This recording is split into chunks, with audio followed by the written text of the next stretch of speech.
paradox among high earners, hard to believe, but often unsettling like a bad dream. Where multimillionaires on Twitch or YouTube actively solicit donations and fans scramble for every last penny.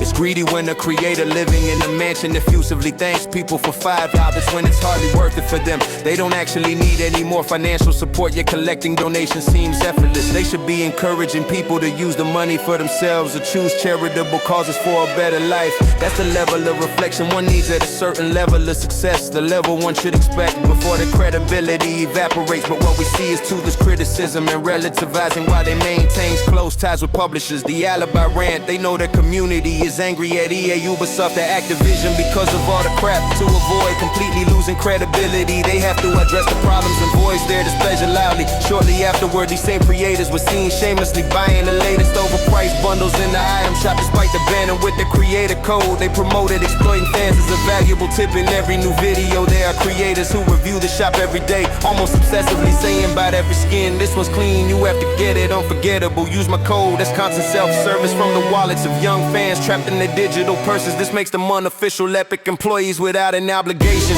who only voice genuine criticism to the extent that they don't get banned. The result is pseudo-journalism, a world of empty phrases. They pretend to tell the truth as long as the profits are there, but ultimately they're protecting their own access through exclusive advantages instead of truly standing up against the greed of the powerful.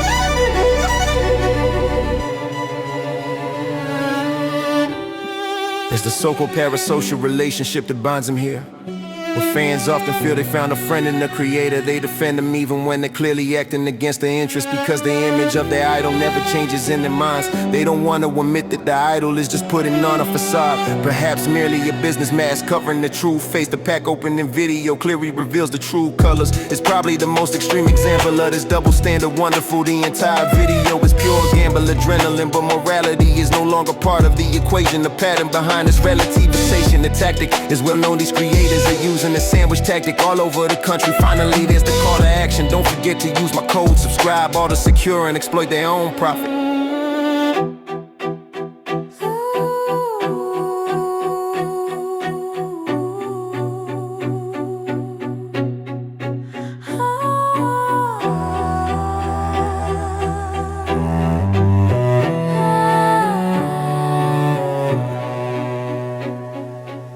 A bit of ranting for clicks, that's the plan. But ultimately in a frenzy, they're collecting followers, money and life, commercial Stockholm syndrome. So difficult, they hate the system, but they're too rich and too dependent. Now too dependent to truly fight it.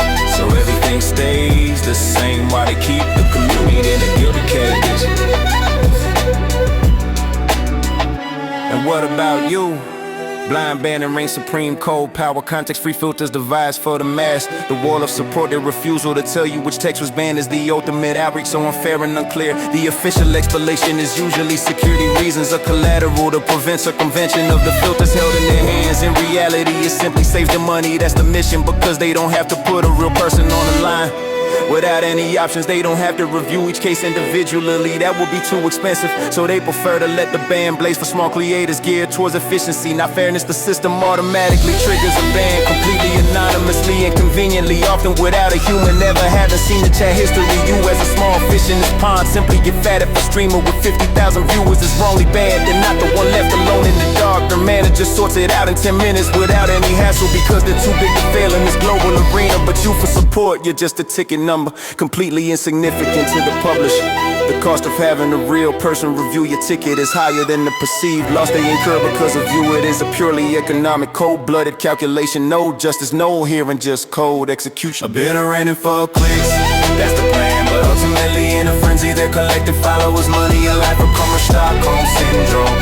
So difficult, they hate the system, but they're too rich and too dependent. Now too dependent to truly fight it. So everything stays the same while they keep the community